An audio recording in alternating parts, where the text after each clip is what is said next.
Hello, good day. I'm Tad Bradley from the Kusini Collection. We're the North American sales reps for Imvelo Safari Lodges in Zimbabwe. And today I'm going to tell you a story about a little safari camp in the very remote corner of Hwange National Park in Zimbabwe, which has had an outsized impact on conservation and communities in this park and in this region. Jozibanini Camp and the Jozi story. It's one of my favorite safari camps in Africa, and it really does have an absolutely incredible story that we're going to get to today.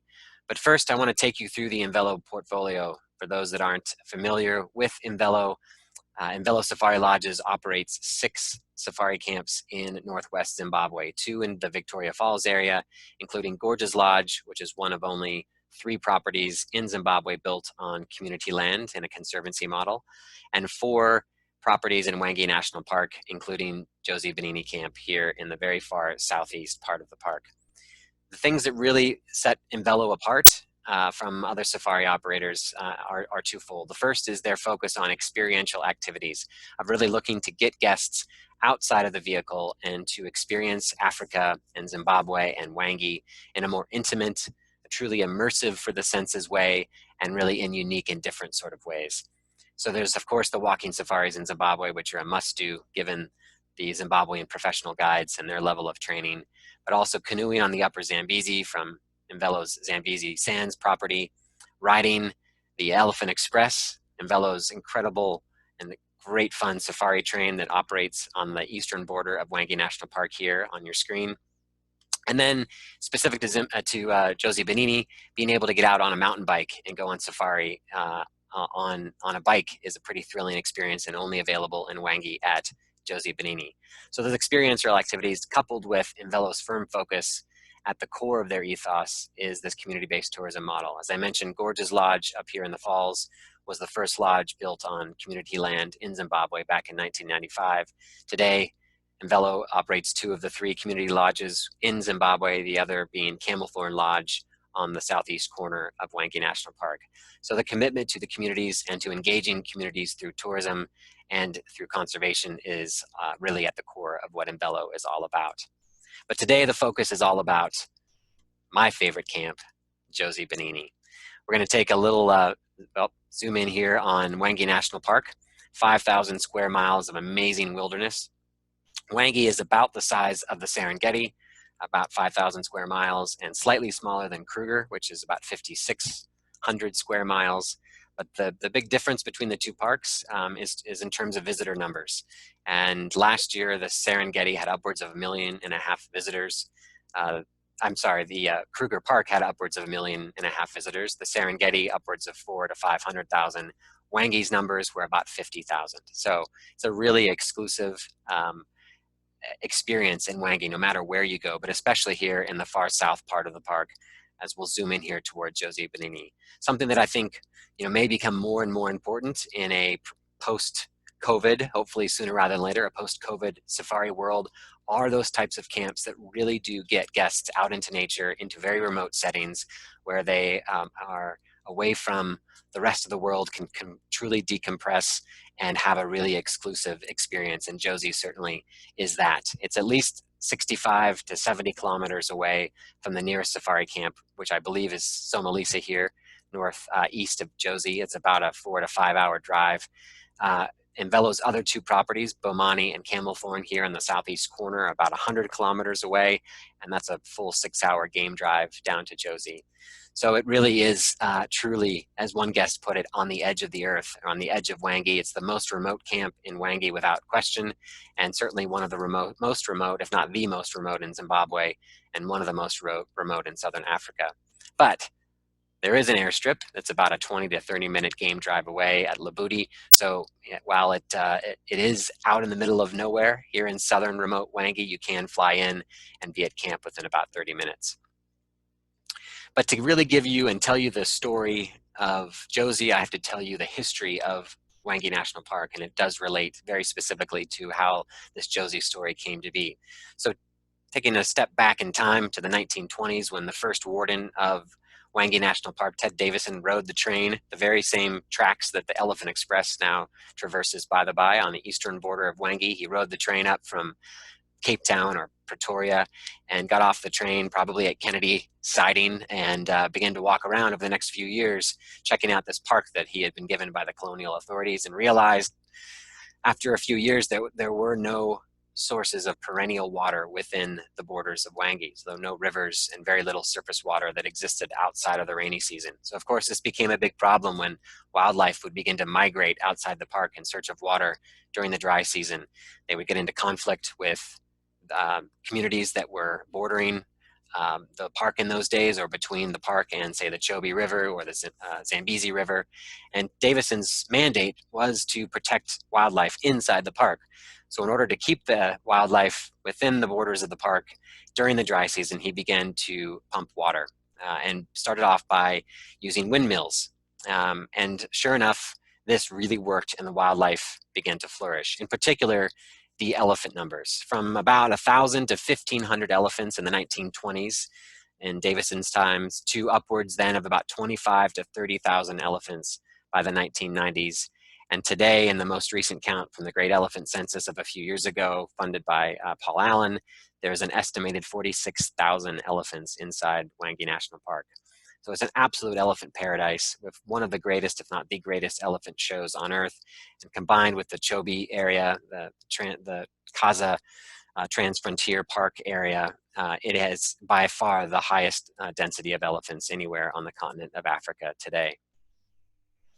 After the windmills began to not be able to keep up with the demand from this proliferating wildlife, they began to replace those windmills with diesel engines to pump the water. And that's why you may have heard the heartbeat of Hwange being referred to the sound of those diesel engines pumping water. It's something that's very unique, a bit bizarre, but very unique to Hwange, and something that guests begin to actually listen for, to hear that heartbeat, knowing that the water is being pumped for Hwange's wildlife. So as the wildlife proliferated, more water points were drilled, the windmills were replaced by these diesel engines, and by the late 90s, there were upwards of 60 pumps filling water holes throughout the park, including at Jozibanini camp in the far south of the park. And at Jozi, there was also this ranger station, as well as a small safari camp that were abandoned in about the year 2000, when, of course, the tourism in Zimbabwe completely collapsed thanks to the geopolitical issues of the time, and Zimbabwe National Parks ran out of money. They were forced to shutter the ranger station and to stop pumping water at the Jozi waterhole. The safari camp closed, and pretty much you had this entire southern part of the park left and abandoned for about 10 to 12 years. So fast forward about a decade, and this picture was taken in 2012 by Mark Butcher from Imvelo Safari Lodges. And here are these elephants, huddled under this little tree looking for some shade. They had come marching across likely quite a number of miles across the southern part of the park in search of water. And I'm sure some old matriarch remembered that there used to be water pumped at Jozibanini back in the day, and just hoped by hook or crook that maybe this time they'd get to Jozi and there would be water again. But sadly, back in 2012, there was still no water being pumped at Jozi. You almost can imagine, this is one of the pumps that's been bent. You can almost imagine an enraged matriarch or an enraged bull elephant thinking they were going to get back here and find water, and just grabbing that pump and twisting it and wrenching it because of the frustration and the fact that they just marched 10s or 20 miles to try to get some water at Jozi, and then found it dry. So back to that map, here you are 10 to 12 years later, after the Jozi Ranger Station had been closed, the tourist camp had been closed, no water was being pumped. You still had elephants and other wildlife migrating in the dry season looking for water here at Jozi, and then having to continue to march on to get water closer to other safari camps up here farther north in the park. But what you really have here, with no ranger stations, no tourists visiting, you have this massive unpatrolled southern and east and western border of Hwange Park. Perfect conditions for poachers to do their dirty work without any eyes on them. Poachers do their best work in the dark. And as Butch from Imvelo likes to say, poachers are like cockroaches. When you turn on the lights, and in this case, the lights are tourists and rangers, they scatter to the shadows.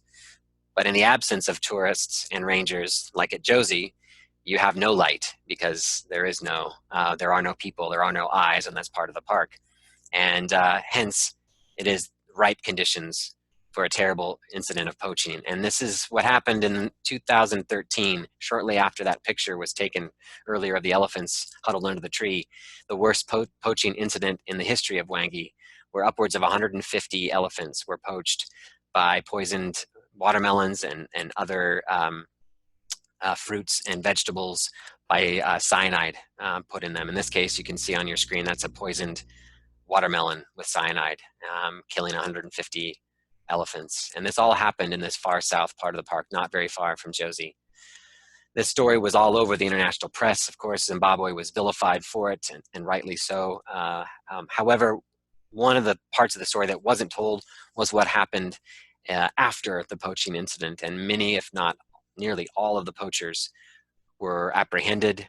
They were thrown into a Zimbabwean jail, a good number of them, and I don't have to tell you, being in a Zimbabwean jail for even a short amount of time is not some place you want to be, and I would imagine most of those poachers are still there to this day if they've survived. And the communities really rallied around law enforcement. They did not want to be associated with these kind of elephant poachers, and many of whom were not from these communities. And so they rallied around law enforcement as well as around the safari industry to help try and end this scourge of poaching and to identify and apprehend the people responsible for this horrible incident. As a result, Butch from Imvelo went off to main camp to the national parks and said, guys, you must open the Jozi Ranger Station again, because if you don't, we're going to have these kind of awful poaching incidents continue to happen and proliferate. There's this vast unpatrolled southern border of the park, and we have poor communities who are seeing no benefit from tourism, have no rangers around to protect them.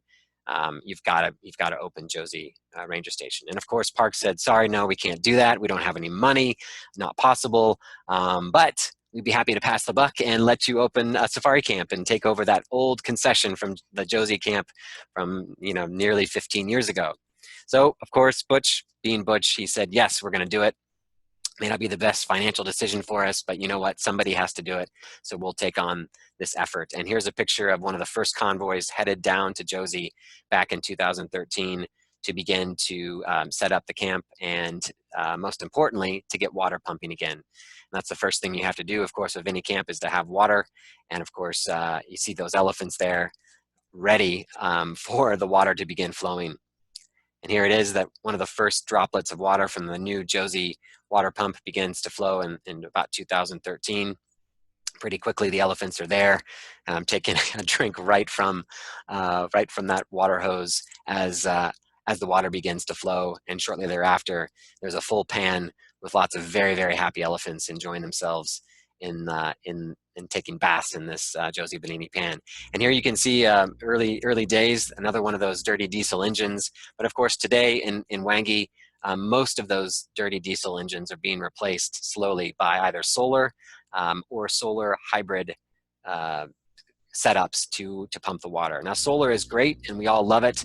And in fact, I think about 2/3 of Imvelo's 19 pumps that they operate are now solar. But the problem with solar in a dry, especially at the end of the dry season in Hwange, is that you just can't pump enough water for the amount of wildlife, particular elephants, that are drinking nearly 24 hours a day, and definitely during the night. Of course, solar shuts off at night. So what we've done with some of the water points is to actually to convert them into solar hybrid systems where you have solar pumping during the day, and then a much more clean diesel engine, efficient diesel engine, comes on at night and continues the pumping at night until the sun comes up. Now, until we've got batteries that are not nearly as heavy and not nearly as expensive to store all that energy so they can pump at night, this is a system that works in the interim. And this is the system that's actually in place today at Jozi, one of these solar diesel hybrid pumps. But in addition to opening Jozi, Imvelo was able to partner with Zim National Parks and help them to reopen a nearby ranger station. They actually built a new one, didn't rehabilitate that old one. They built one at Makona, which is about an hour's drive from Jozi in the southern part of the park. And Imvelo financed a solar array here with a battery system, in this case, that allows water to be pumped for the rangers, as well as for a nearby water hole, and also for the solar to be able to power their Wi-Fi and their radios. So for your guests that are headed to Jozi, this will be a stop on their way if they're coming from, well, either if they're coming from Nahimba or from Bomani or Camelthorne, they'll always stop here at the ranger station, meet these incredible heroes of conservation who live on the front lines here in the southern part of the park, and get their last chance to check WhatsApp, do a Facebook post, because there is no Wi-Fi at Jozi, blissfully so. This is the last opportunity for any Wi-Fi here at the Makona Ranger Station. And here's that, water being life, both for wildlife as well as for people, and certainly for rangers who are going to be patrolling in these harsh, hot environments in the southern part of the park. That water project at Makona is critical infrastructure for keeping the park safe and the rangers out on patrol. So that's the backstory to Jozi. Now let's get into what makes the camp so special. This is a drone shot taken right over Jozi Camp. If this was a nighttime shot and you were to do a 360-degree pivot turn around, you wouldn't see another light, a firelight, a camp light at all. It would be perfectly dark. Jozi is that remote, 60 kilometers away is the nearest camp. So it is really out, as I said before, on the edge of the earth, as one guest said. Now, you remember this picture of those elephants back in 2012 coming to Jozi in search of water? Well, I like this picture because underneath that tree, the next picture was taken looking back at a now flourishing Jozibanini waterhole with lots of water and lots of elephants come pouring into the camp. You can actually see barely through the trees here where the camp is under the trees here, just a few steps away from the waterhole, as well as a new lookup blind, which we'll talk a little bit more about, just on the doorstep of the Jozibanini waterhole. So here, no water pumped here for well over 12, almost 13 years. And now, since the water was brought back in 2013, 2014, camp opened in 2015, it's an absolutely extraordinary wildlife experience for guests in an amazingly remote and special place. Jozi Camp is by no means luxury. I think it is luxurious in that it's the luxury of exclusivity, but the tents are these big dome tents up on teak decks with huge decks in front that allow for a special experience, which I'll show you in a minute. Interiors are very simple, rustic. This tent, however, I was surprised to hear when I took some agents on a FAM a few years ago.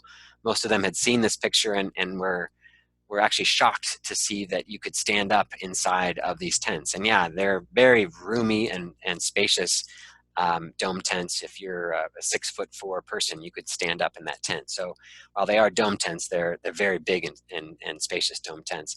At the back, you've got a flush toilet and running basin, but you do have the quintessential safari experience with a bucket shower, of course, heated up over the fire. There is no main lodge at Jozi. All your meals are eaten under the stars, around the campfire, under the rising sun, and over the fire. And one of the unique stories as well, going back to the history of poaching in this area, is that Butch and his team have hired a number of ex-poachers. These aren't the elephant poachers that were involved in that awful poaching incident. These are bushmeat poachers that were involved at putting basically food on the table of their families back in the bad old days. This is a guy that Butch had arrested about 20, 25 years ago for bushmeat poaching, and he arrested him multiple times back in the days where you were trying to combat poaching by arresting people and throwing them in jail, bushmeat poaching, instead of trying to create connections with tourism. One of the inspirations for how Imvelo Safari Lodges and this community tourism model came about. So Lovemore is his name, and Lovemore is an ex-poacher and now is one of the staff at camp staff at Jozi. And this is one of our young guides who will soon be a pro guide in the next year or two. Patelli, you can learn a little bit about the old days in Hwange from an old Hwange hand here with Lovemore, and beginning to learn how to be a guide and eventually a professional guide in Hwange. So really connecting the old guys, the old guard, turning them straight, getting them onto the right side of the business, and having them mentor the young guys. It's really kind of an exciting program.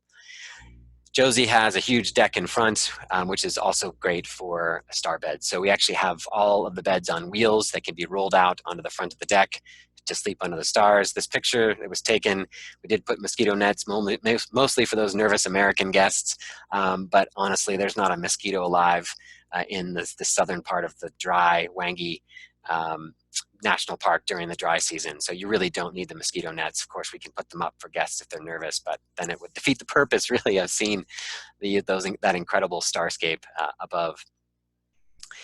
And this was one of the quotes that we got from guests who stayed there a few years ago. This isn't a 5-star camp. I think you can probably guess what comes next.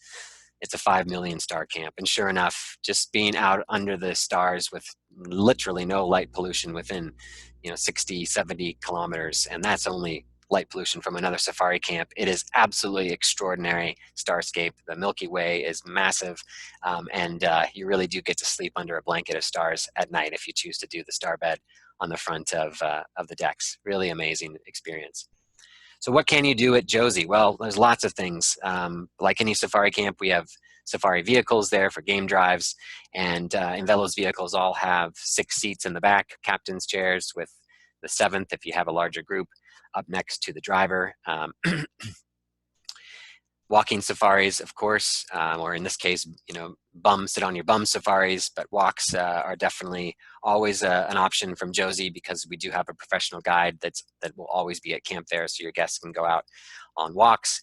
But really what makes Jozi pretty special and unique is the ability to get out on a mountain bike, which again would always be with a professional guide. This is actually when I went down to Jozi with Butch back in 2015 before the camp was there, and we were scouting mountain biking paths in this area. And what's very unique about Jozi is you have these intra-dune troughs. So there's these small sand dunes you really can't see with the naked eye, but if you look at a satellite image, you can see these little sand dunes with these hard packed paths in the middle of them. So the sand has been packed down by wildlife in between these dunes. All of the sand really blowing in from the Kalahari in Botswana. And as a result, these hard packed interdune troughs are great surfaces for mountain biking. So you can do long mountain bikes if you want, but to be perfectly honest, most guests do a half hour to an hour to maybe a couple of hours dawdle, and no more than 10 Ks around camp, and they call that good. And it's just kind of something unique to be able to do for a couple of hours in the afternoon or in the morning. But for guests of yours that are hardcore mountain bikers, we can absolutely set up a full day out on a bike with a support vehicle and a picnic lunch out in the bush. That's not a problem at all, but it is kind of a rarity in general for most guests, but certainly something that we can set up. But it's a pretty special experience to get on a bike and be able to see elephants like this and other wildlife. We've had families out here, especially families with teens, absolutely love it because of all the different activities. This is a family that was one of the first guests of the camp years ago, and they spent a lot of time out on these mountain bikes exploring some of the natural pans. This was probably an April or May picture when there were still some natural pans near Jozi that you can cycle to pretty easily. And also here at Jozi, in addition to the mountain biking, we've sunk what Imvelo loves to call a look-up blind, because you're looking up from water level. And this one may be even more extraordinary than the look-up blind that sunk near Camelthorn and Bomani. We call it Staffy's Pan, which is back at those two camps. This one was really set up with a lot of thought and learnings from the first blind. And you also have very curious elephants in this part of Hwange because a lot of them haven't seen people over several decades. There haven't been any tourists in this area, very few rangers over the last 10 to 15 years. And so these elephants are pretty curious and don't have a whole lot of fear of people. They haven't been harassed despite the horrible poaching incident of 2013. That's a relatively rare occurrence in this area, thank goodness. And now because of Jozi, those kind of incidences, because of the rangers on the ground and the tourists at the camp, they have been knocked down to almost zero. So that's really the success story of tourism here in the southern part of the park, is that by bringing in tourism and by bringing rangers back to the area, those poaching incidences where you had massive numbers of elephants being killed have been reduced almost to zero. So it's a really good feel-good story thanks to tourism. Amazing photography opportunities from the Jozi lookup blind with the amazing rainbow behind. If you have guests that are elephant lovers that are keen to see lots and lots of elephants up close and personal, I think it's between Nahimba and Imvelo's camp in the northern part of Hwange or Jozi, which really is battles between the best elephant experience on the planet. And I know okay, I'm a little biased because I work with Imvelo, but I have to say, I've had a lot of agents go through these camps, and most people come back raving about that very thing, it being the best elephant experience on the planet, just because of the sheer numbers of elephants and how close you can get to them. I want to show you this video here. I'm going to turn off my video for a second and show you a video that was shot by, let's see here. Not sure what happened. We'll try to see if we can get this video to work.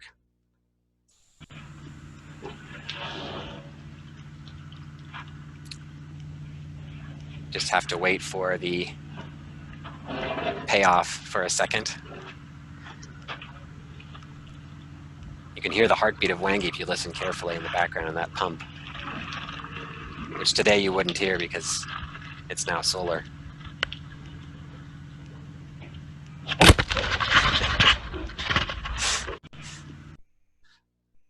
Oops. So that was actually taken.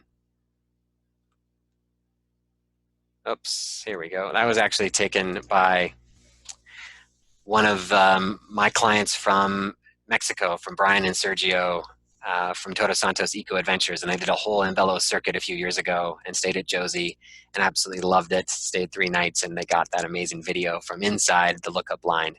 But in addition to being able to take those kind of pictures and video right up close and personal, 5 feet away from elephants inside the blind, you can also, you know, if the conditions are right and it's safe, the guide says it's okay, you can go up on the top of the blind as well and get pictures like this one that Butch took with his shadow on a massive bull elephant. That's my colleague Gretchen and her husband Phil up on the top of the blind a few years ago as well. And again, this is something that really depends on how the guide feels the elephants are behaving, but at the very least, you can spend a lot of time inside that lookup blind and have really intimate and truly extraordinary experiences with elephants. And for photographers, as I mentioned earlier, I don't think I finished that thought. For photographers, this is a must, just because of how close you can get to the Ellies and the kind of interactions you can see when you are that close. You know, matriarchs and little babies and bull elephants and bulls and matriarchs interacting, it's really extraordinary. So I've talked a lot about elephants, and yeah, I mean, Hwange, of course, and Jozi is really about the elephant experience, but there is a lot of other wildlife around. Here is Mvu, who he and his lady friend actually took over the old abandoned ranger station. That picture I showed you earlier in the presentation. They took over that ranger station in the fall last year for a number of months, and we're enjoying the luxuries of an old falling down old ranger station. But there's lots of other wildlife in the area as well. Hwange is great for seeing sable, in particular this part of the area, some really big herds of sable. Wild dog do come through. Of course, the ranges, as you all know, are quite wide and vast, so you don't always see them, but there are wild dogs around on a fairly regular basis. Leopards as well, much shyer leopards than you'll find, you know, certainly in places like Sabi Sands or even south of Hwange, but there are leopards around.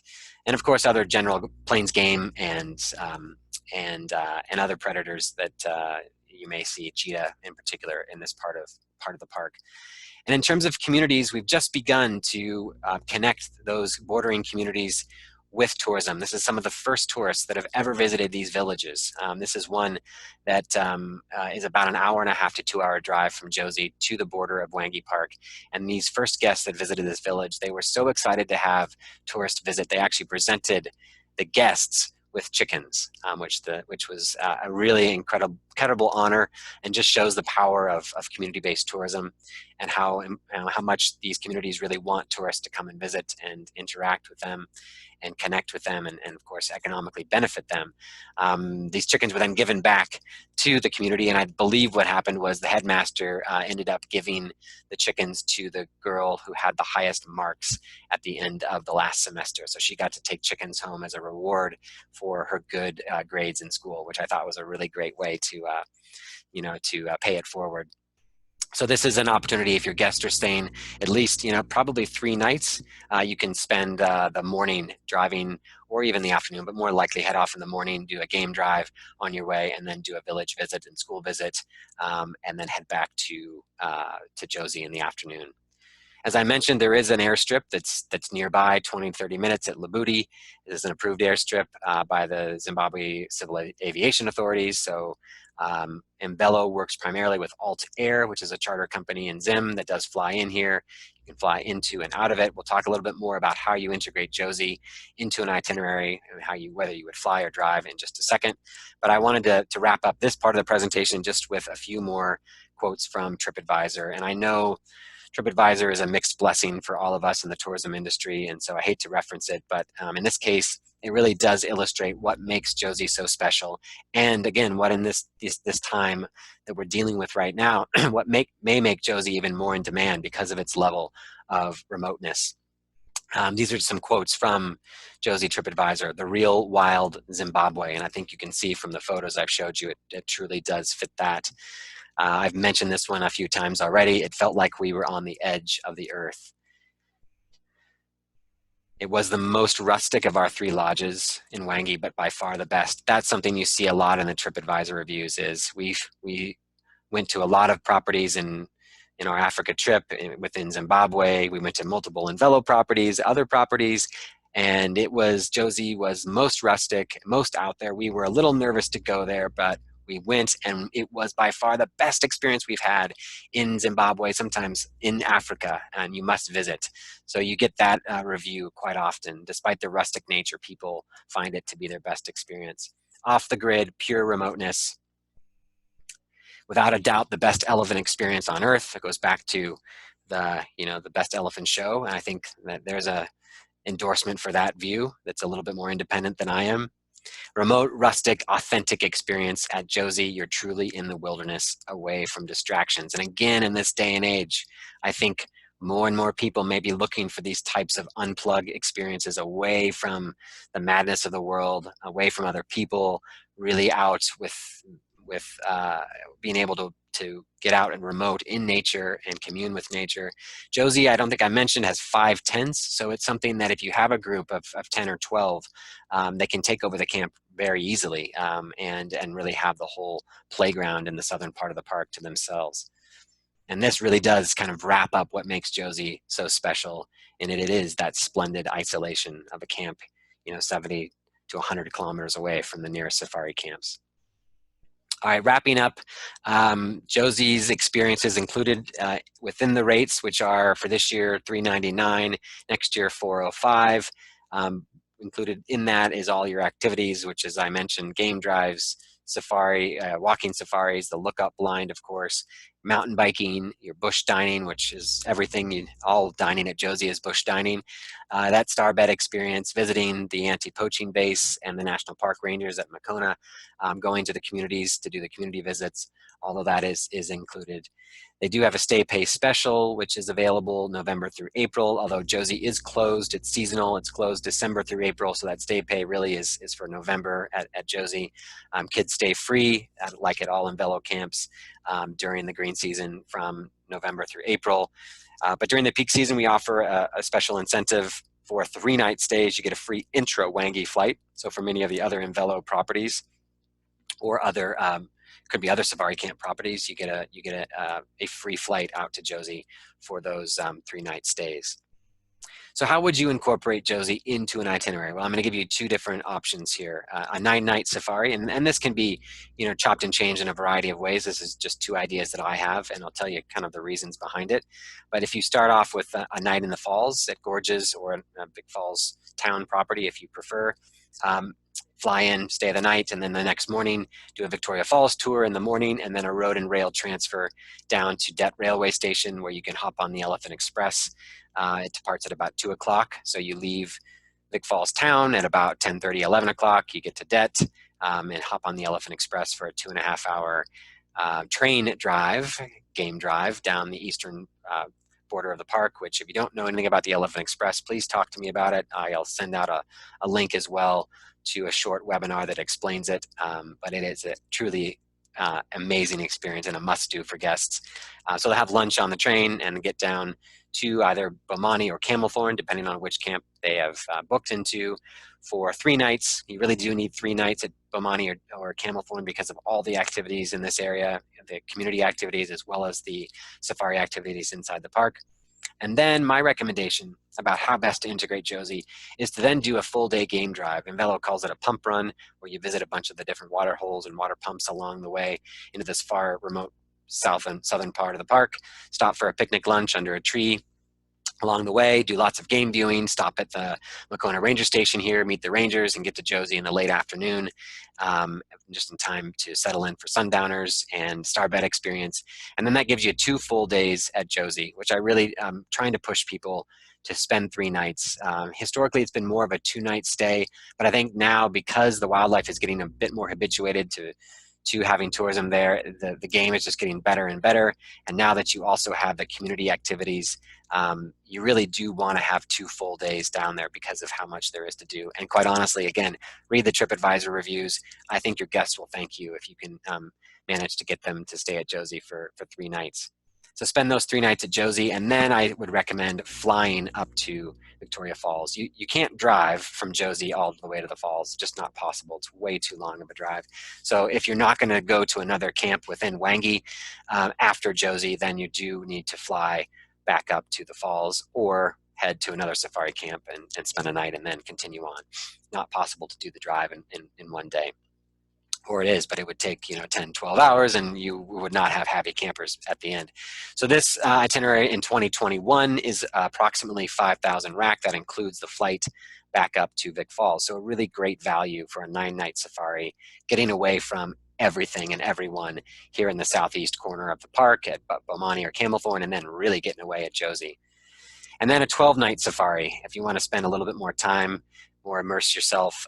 2 nights at Gorges gives you a full day in the falls, then the road rail transfer via the Elephant Express down to Bomani or Camelthorne.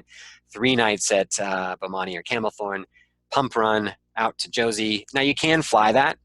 It's certainly doable. I just think Jozi, setting the table of what Jozi's all about by driving there on a real safari expedition, I think is just, it just sets up the experience really, really well. So that's my recommendation, is to do it as a full day game drive. Yeah, it's a long day, but it's a game drive. You're going to have a picnic lunch. You're going to see lots of game. You're going to go to the Makona Ranger Station. There's going to be a lot of things to do. You're not just going to sit in a vehicle for 6 hours. That's 6 hours with lots of stops.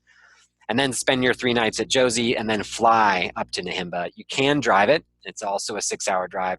It's not quite as exciting of a drive as the Bomani Camelthorne drive. So I generally would say drive one way in and then fly out, whether you're going to the falls, in which case you have to fly, or up to Nahimba, where you can also fly. Spend 2 nights at Nahimba, continuing that greatest elephant show on earth from the Nahimba Lodge with the elephants at the waterhole and the pool, and then fly up to Zambezi Sands for your last 2 nights to just dust off the safari dust and enjoy that serene, peaceful location on the upper Zambezi. And that is 6,800 RAC, and that includes those 2 flights from Jozi to Nahimba and Nahimba up to VFA. So again, pretty tremendous value considering you're there. That's a 12-night safari. Whew, all right, thanks for spending 40 minutes with me. Went a little bit long, but I appreciate your time. I hope that you enjoyed this little diversion to the other side of the world and one of my favorite safari camps and one of the most remote safari camps in Africa and the most remote in Hwange. And I hope you enjoyed the story about how Jozi came to be. And just to wrap it up here, Imvelo is all about connecting people and nature. That's their tagline. And this is really what their whole ethos is about, is that 3-legged stool of wildlife, communities, and visitors, and how all 3 of them need to be a part of the safari experience. In order for wildlife to be protected, you must have tourists visiting safari camps. But in order for wildlife to be protected, you must have communities that are benefiting from these visitors who are coming to these safari camps. So if you take away the communities, stool falls over, wildlife isn't protected because the communities aren't incentivized to protect it. You take away the tourists, which sadly is what's happening right now in Zimbabwe because of COVID, but you take away the visitors and wildlife isn't protected because, again, communities are not incentivized and there's no lights from tourists to keep the poachers away. So during this time of COVID, of course, there's it is hard times in Hwange as well as many other safari parks that rely on tourism. So do keep an eye out. Coming soon from Imvelo will be a initiative, fundraising initiative to try and fund some of their amazing community and conservation programs during this downturn in tourism. And we really encourage you to share that initiative with your guests, especially your past Imvelo guests. And we really appreciate you taking the time to learn a little bit more about Jozi this afternoon, and hopefully someday soon you'll be able to get out and experience it for yourself. I know that it's someplace that I would love to transport myself right now if I could. All right, thanks again for spending 45 minutes or 40 minutes with me, and we look forward to connecting with you sometime soon. And take care of yourself during these very strange and stressful times. We're all in this together, and we'll get through it to the other side, stronger, hopefully. Take care. Bye.